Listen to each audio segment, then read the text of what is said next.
Hello everyone. So today our concept is something called pure rolling.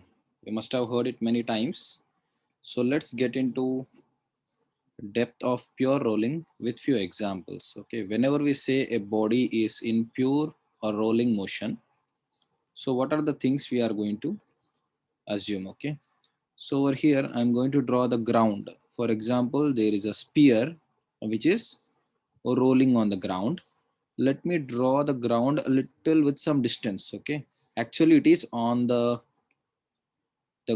sphere is on the ground itself, but I'm going to draw it at some distance so that we can clearly visualize each and everything which includes the motion. Okay, let's say that this is the center.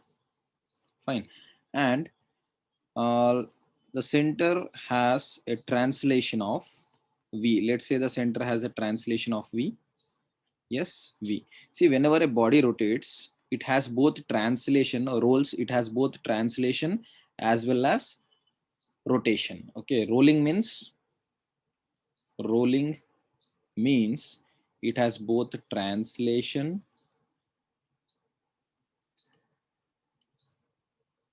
sorry, it's not translation and rotation. This is your rolling.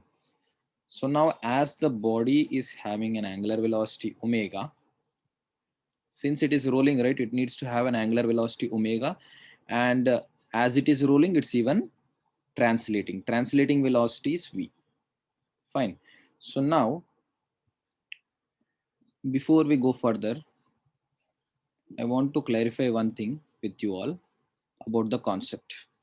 Okay, so let's say that this is the body and it is having a base about which it's going to rotate, sorry, about on which it is going to roll. Let's say this one. Fine, this also at little different distance I'm going to draw. And now let's say that it has the velocity, the center of mass has the velocity v, which is translatory velocity. Fine, it's translating, right? And now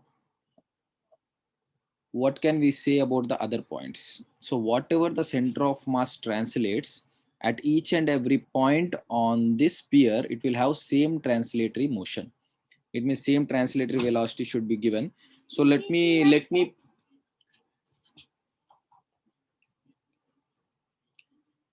say that, excuse me. Okay, let me point out few points like A over here, and then B over here, then C over here, and D over here. Okay, now I want to find out the net velocity at each and every point when you have a translatory motion v, and there is even an angular velocity omega. Fine. So now, as we already have discussed, that translatory motion is same at each and every point on the sphere. So I will say that A also has the same translatory motion, B also has the same translatory motion, C also has the same translatory motion, and D also has the same translatory motion, which is V. Fine. We are going to write this is also V, this is also V, this is also V. Each and every point will translate with the same velocity, right? It is similar to a bus. For example, you have a bus, right? The person who is sitting at the beginning and the person who is sitting at the end, both will be traveling at the same velocity. Or I can say that even the luggage which is kept on the top of the bus, even that is also traveling with the same velocity. It means each and every point on this bus will travel with the same translatory velocity. So here also on the sphere it is similar case. Each and every point on the sphere about the center, if the center of mass is having a translatory motion, fine, each and every point on it, on the sphere will have same translatory motion, which is equal to the velocity of center of mass. So this is the first point. And the next point is this omega won't keep quiet, right? It is also going to produce a velocity, which we all have already learned, right? We already know that due to the rotation, and it's happening about a radius. So you have v is equal to r omega, right? If it is rotating clockwise, so v is equal to r omega at point A also will lie in the same direction, right? It will lie in the same direction. So let me show that also. So v is equal to r omega also is lying in the same direction. Let's say that this is r omega. Right away I'm going to write that is called tangential velocity. So due to omega, you have a tangential velocity which is equal to r times omega, where r is the radius of the sphere. Or you can say, right now we are talking about a circle, let's talk about a circle. Okay, so it will be in this direction. Fine. So this is r omega, which is tangential, or let's write just tangential also, it is okay. Okay, and now next, then here, because it is rotating clockwise, at point B also it is tangential, right? So this is the tangential velocity, which is r omega. Fine. Now at the bottom, see, it will be throwing, right? See, just tangential and it will be away, right? It will be like, see, it is going clockwise, so this is this way. At B it is down clockwise, right? So at C it will be on the opposite side, right? It will be at the opposite side along the same line. So this is your tangential velocity, and at D it will be upwards, right? Tangential velocity, because it is moving clockwise. Just imagine you put a stone at D. How will it, which direction will it follow? Put a stone at D and free it. So as it is rotating clockwise, it will exactly go perpendicular to the radius, right? Upwards. So down also, if you put a rock over here at point C, because of the rotation, it will push it back, right? So this is the intuition which you should be having. So these are what? Tangential velocities, which are equal to r omega. So tangential velocity, tangential velocity. Now find out the net velocity at each and every point. So if I want a net velocity at A, so velocity net at A will be equal to, it is right away the sum, right? It is r omega plus v, our translational velocity, which is about the center of mass. Now when you come at v net at point B, it will be what? So the resultant in this direction, right? So it will be like under root of Vt square plus V center of mass square. Fine, Vt square is r omega square. So if I want at C, this is also net, at C is equal to, it will be like, uh, because it is moving forward. See, it is moving forward, right? So velocity, so V com minus Vt, right? Which is equal to V about the center of mass minus r omega. This is velocity at point C, which is net. Fine. Now similarly, velocity at point D, this will be the resultant. I think you get the intuition of, it will be under root of Vt square plus Vc square. Fine. So this is about the net velocities at each and every point. Fine. Then the net velocity at C is Vc minus r omega or Vt. Fine.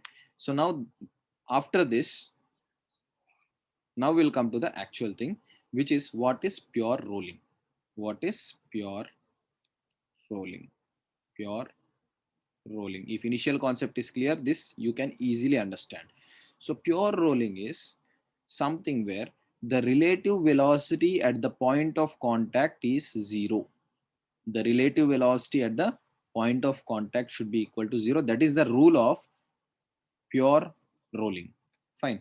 So pure rolling means, let's write down, relative velocity. This is the only rule at the point of contact is zero. Now where is the point of contact? See, point of contact is this point, right? Let's use a different ink for clear visibility, right? So this is the point of contact with the ground, right? So whatever velocity is at this point, let's call it point X.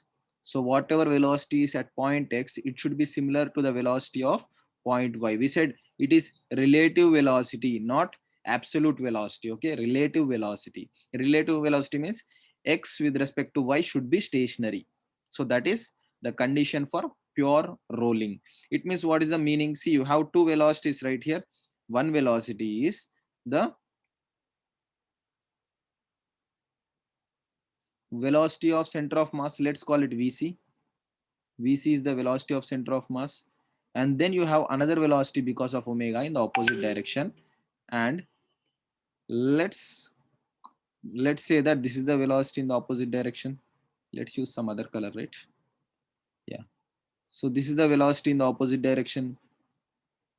Fine. This is the tangential velocity, which is r omega.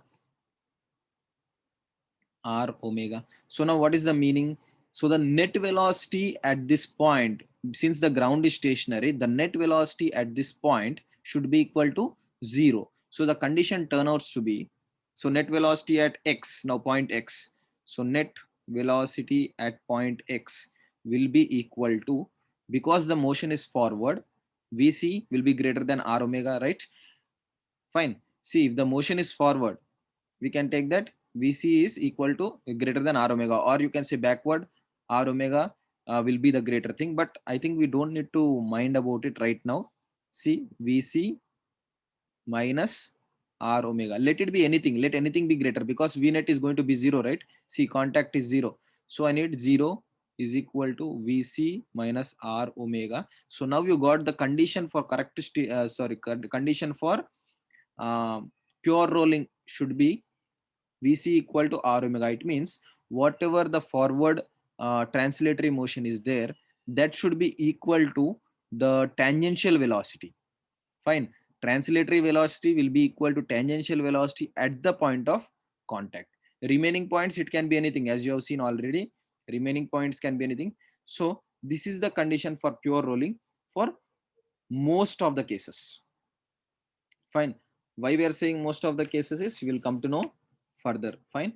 So for this is right for most of the cases. This is correct for most of the cases. And why it is correct just for most of the cases, now we are going to see in the further slide.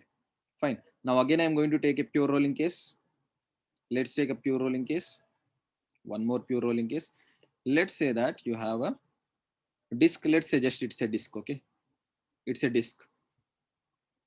And then you have the ground, right? The ground. I'm each and every time drawing the ground at a certain distance. The reason is we can visualize clearly what are the different velocities present. So ground is fixed, right? I'm going to fix in this manner. Fine. So now this here, if you suppose that we have few cases, right? Now we will check out all the cases. See, this is the velocity of the center of mass over here. So this is the velocity of center of mass. Fine. And now you have Vc, which is also down, because see, each and every point will have same velocity, right? That's what we know. So here also you'll have the same Vc. Fine. And then you will have a resistance on the opposite side. Fine. Or else I can say the tangential velocity on the opposite side is tangential velocity. And now let's write down tangential velocity is r omega, and this is Vc, right? Velocity of center of mass, center of mass. So now we will take few conditions. For example, I'll take one of the conditions, that is if r omega is greater than Vc. Just try to visualize. If r omega is greater than Vc, it means r omega is in this direction, right? Backward direction, Vc in the forward direction. So what is going to happen here? You will have a relative slipping, right? So this is a point, this is a point. So I can say that r omega is greater than Vc, right? So we can visualize that velocity is there in the backward direction, right? Velocity of sliding means it is going to slide in the backward direction. Relative to the ground, this disk is going to slide in the backward direction. It means we call it backward slipping. Backward slipping. And now if we take another case, and the another case is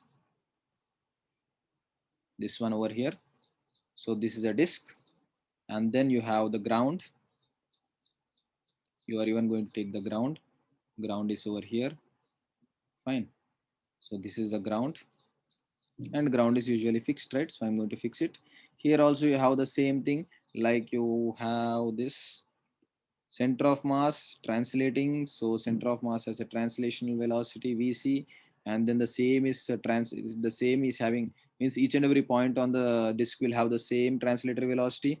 And then you even have a backward, like tangential velocity at the point of contact, which is in the backward direction. Fine, which is in the backward direction. Just hold on. Yes, in the backward direction. Let's name it now. Like this is Vc. sorry, use the similar colors, it will be better. VC, this is also VC, but on the other side it is R omega. Now we are considering a condition where if VC is greater than R omega, what's going to happen? It means the disk will be slipping forward, right? Relative to this point on the ground, VC is greater than R omega means it is going to slip forward, right? It is going to slip forward. So you call it forward slipping. Now, what between these 2 points, whatever is available, like see, this is your backward slipping and this is your forward slipping. So between these 2 points, what's happening? It is pure rolling, pure rolling. And this condition is what? Where VC is equal to R omega. Fine. So this is our pure rolling. So let's get a little bit more feel about the what is pure rolling in the next slide. Fine.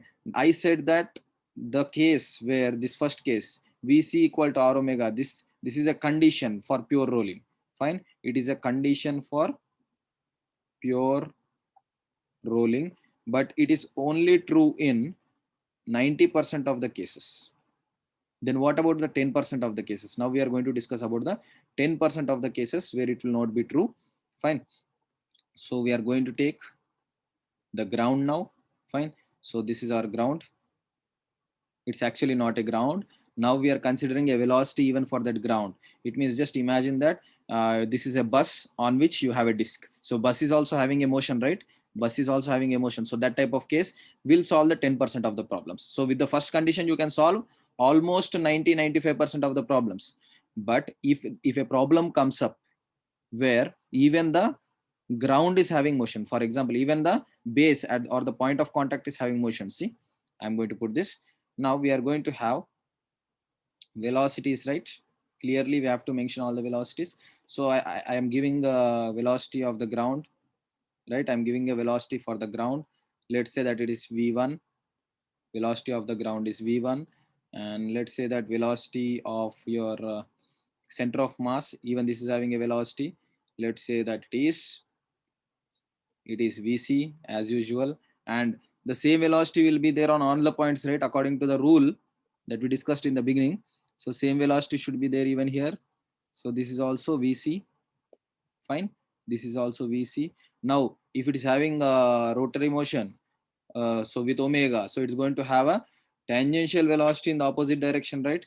So it's going to have a tangential velocity in the opposite direction. So we are going to name even that one. Yeah, this is the tangential velocity in the opposite direction. Even this is there. Fine. And this is equal to R omega. Even that is agreeable, right? Yes. So now, according to the rules, let's say that this point is A and this bottom point is B. According to the rules, velocity of A should be equal to velocity of B, right? Because relative velocity should be 0. Only then you'll have pure rolling. This is also for pure rolling. Pure rolling.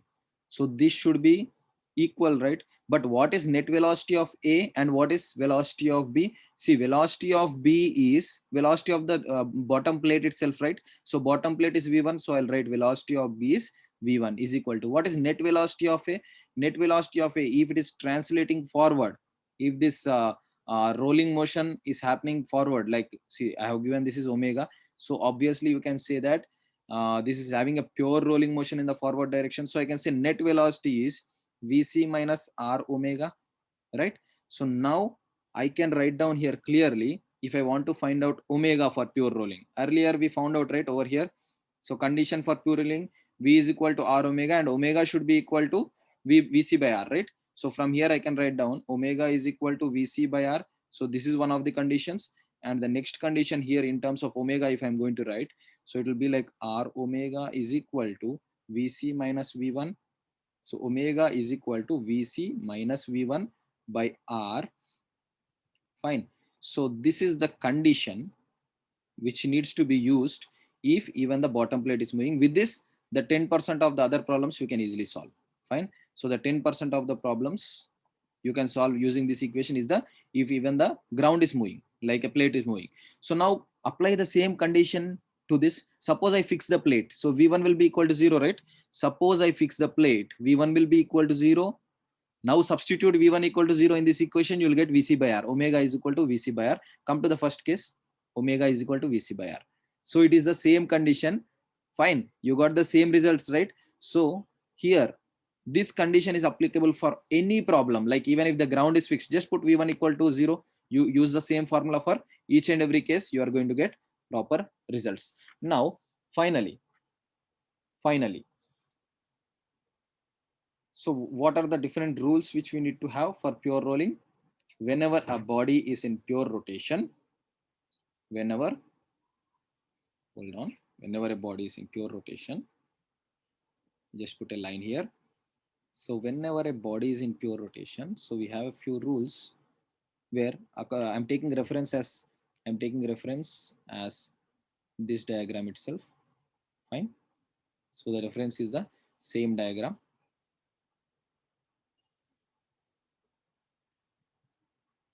So the reference is this diagram itself.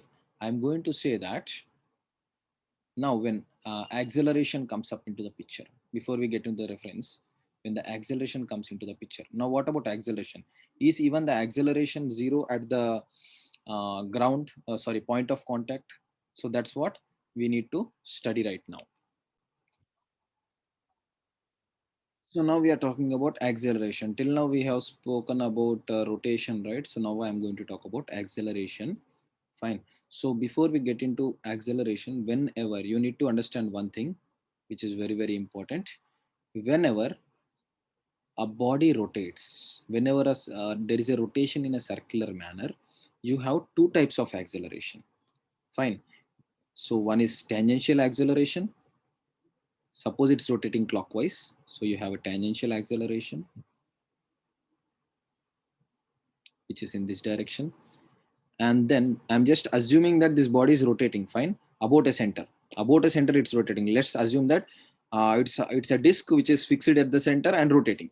Fine. That way it will be easier for you to analyze. So, and I'm giving even the center of rotation. So let's say that this is the center of rotation. So you have two types of acceleration if a disc is rotating in this manner, for example, with some acceleration, this alpha is called angular acceleration, omega is called angular velocity. Fine. We have omega also and we have alpha also. Alpha is angular acceleration, which is change in angular velocity. It means the speed of the disk is continuously changing. If there is angular acceleration, the meaning is that the speed of the disk is continuously changing. Fine. So one is radial acceleration, which you are going to get. See, there are two components for acceleration whenever a body is rotating at a point. So this is a point. So I took one of the components will be inwards, which is called centripetal or radial acceleration, and this is there if a body is rotating at any cost. Fine. Even though there is no alpha, alpha means it is angular acceleration, but still you have radial acceleration. Fine. But if you have alpha, then you even have tangential acceleration. Fine. So what is radial acceleration? Let's use same color so that we'll maintain uniformity, right? So this is tangential acceleration. Tangential acceleration is r times alpha. Alpha is angular acceleration, right? So tangential acceleration is r times alpha, and radial acceleration will be equal to r omega square. Radial acceleration will be equal to r times omega square. So these two things you have to keep in your mind right now. Fine. Right now, what are the things you have to keep in mind? That whenever a disk is rotating, for example, you take a point on the disk, then that disk will experience both radial as well as tangential accelerations. Radial acceleration when only omega is present. For example, if omega is equal to constant, alpha will be 0, right? If omega is constant, it means if you are going with a constant speed, then there is no change in velocity, right? So if there is no change in velocity, there is no acceleration. Fine. If there is no change in velocity, there is no acceleration. Remember that way. Fine. And in that case, you will have only radial because r times omega square. If there is no alpha, if alpha is 0, tangential acceleration will be r times alpha, which will be equal to 0. Fine. So now, if there is alpha present, then you will even have tangential acceleration. So we are taking the scenario where most of the things are covered. So we are going to take this scenario.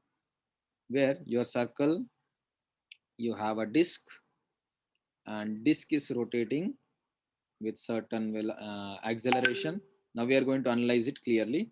And there is even our ground. Fine. The ground is stationary. There is this ground where the ground is stationary.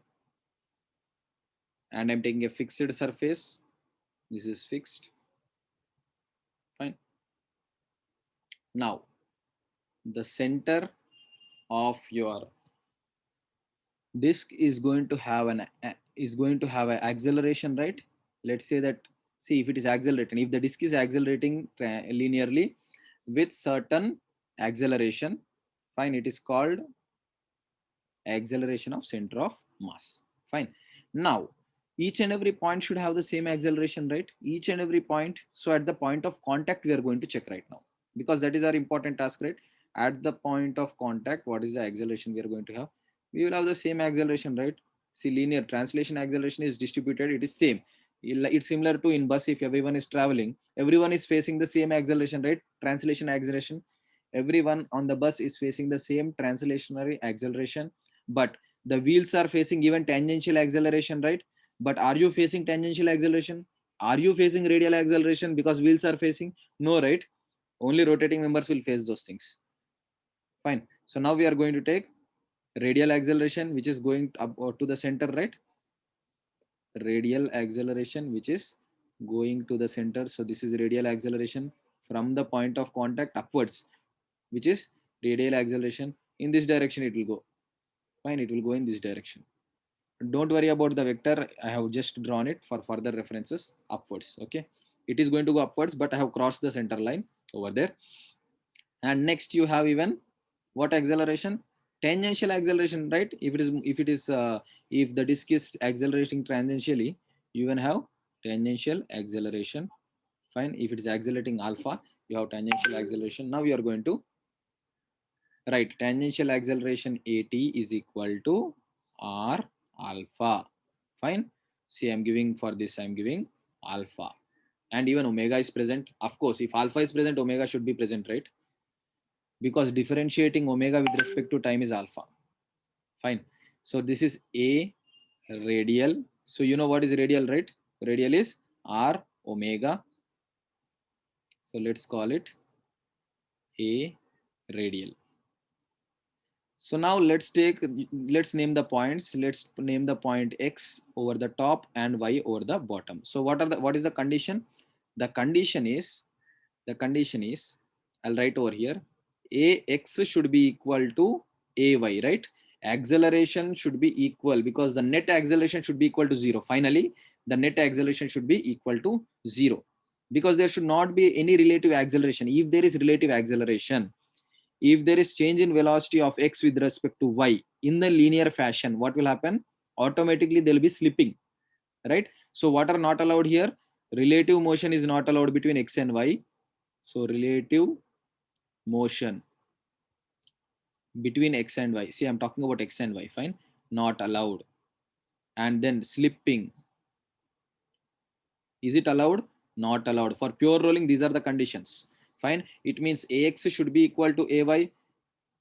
Now I know that ay is equal to 0 because it is ground, it does not have any acceleration. So ax also should be equal to 0, right? The meaning is that when will ax satisfy this condition? Whenever, this is AC, right? AC will be equal to AT, right? Whenever AC will be equal to AT, it will satisfy the condition. It means I need AX net, along the horizontal. Along the horizontal, I need that the net acceleration is 0. Fine. Along the horizontal, net acceleration is 0 along the horizontal, but overall net acceleration is not equal to 0. Remember that point, because we have an acceleration which is upwards from the same point. Fine. Now you are thinking, right? If you have 0 acceleration at this point x, how is it? Sorry, first we had 0 velocity at x. See here clearly in the previous case, velocity is 0 at the x, net velocity. So now we must be confused that how is this disk going to rotate? The disk is going to rotate. This x point is going to go up because of this radial acceleration. It is going to move it up. See, we only told there should not be any motion horizontally, but we did not tell that there should not be any motion upwards, right? Fine. So there is motion upwards, but horizontally there is no motion of this disk. That's why we call it, at this point, the net acceleration is not zero. See, this is an important point. At x, net acceleration is not equal to zero. Fine. But we have along the horizontal component, we can equate them, because along horizontal there is no motion. So I can say ax. Fine, ax. It means net acceleration at point x is equal to 0. And here net acceleration at the point is what? If it is moving forward, ac minus r alpha, it means at is equal to 0. I can say that ac equal to r alpha. Right away also we could write ac equal to r alpha, and alpha is equal to ac by r. Okay, ac means a center of mass, a at the center of mass divided by r. So this is the condition for pure rolling in terms of acceleration. And we already had one more condition for pure rolling, right? What was the condition? Omega is equal to, let's put a box. These are the two conditions. So I will say that another condition was omega is equal to v by r, vc by r, sorry. Omega is equal to velocity of center of mass. You cannot just take any velocity by r. So these are the two conditions. These are the two conditions for pure rolling.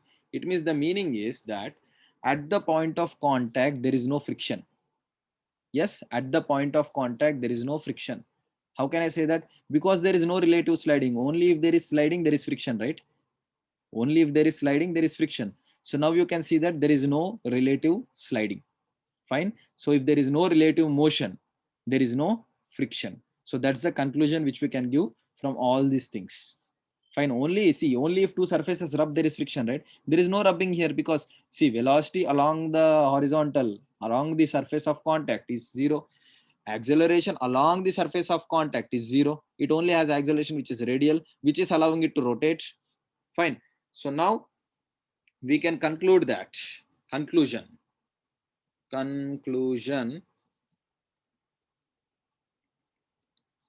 Velocity, friction at the point of contact is 0. Fine. In the next video, we are going to gain something very interesting. See, I said that friction at the point of contact is 0, but without friction, can the rolling happen? That is the next question. Without friction, can the rolling happen? So that I'm going to discuss in the next class. Please continue watching. Thank you. And if you like the video, kindly subscribe and leave your comments in the comment section. See you again in the next class.